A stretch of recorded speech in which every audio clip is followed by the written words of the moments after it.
Damnan Sadwak is Ratchaburi's most famous tourist attraction.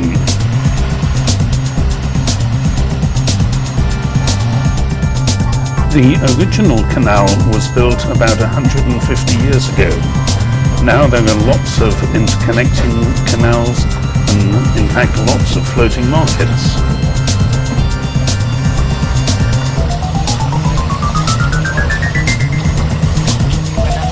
The canals here are a bit like the roads. Once there's a bit of open space, they really go for it, trying to see just how fast they can get their long-tailed boats to go. Back on the road, and provincial Thailand was living up to my worst fears. Dull, lots of traffic, the same old brands, Tesco, PTT, AIA, HomePro. But then I stumbled across Wat Maharat.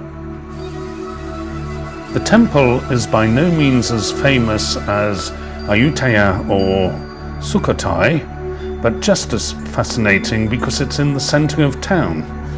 It's also about 1,000 years old, and I'd never heard of the place.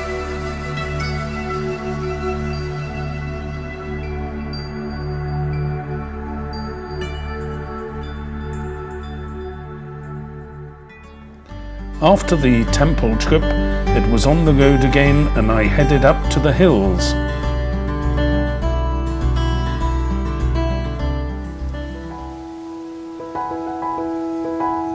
Heading off down the trail, nature trail, just over 1 kilometre.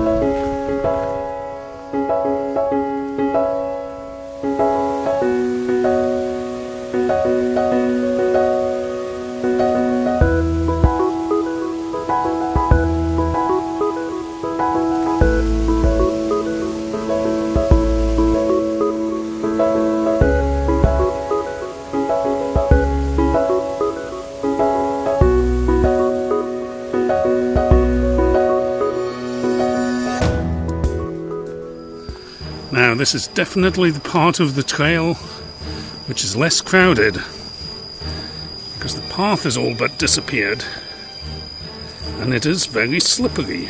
Venturing deeper into the trail, and there's not much of a trail left. Well, got to watch my footing here.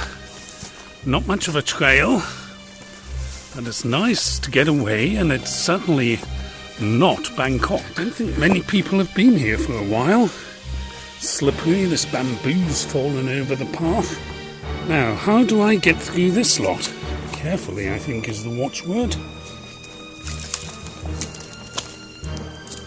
Going back down, I think.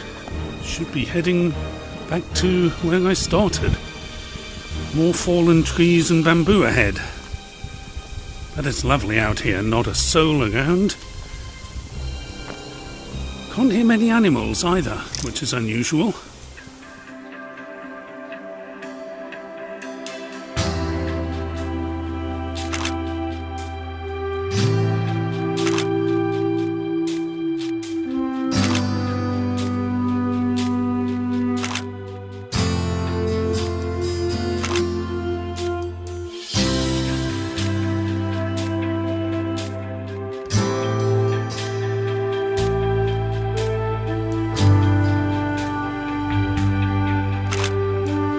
I must admit that I didn't know much about Ratchaburi Province at all, and this trip was a real eye-opener.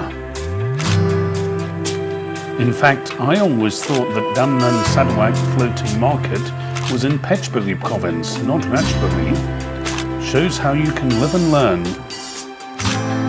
As it happens, this was a great way to start the journey, as I'd never been to Ratchaburi before.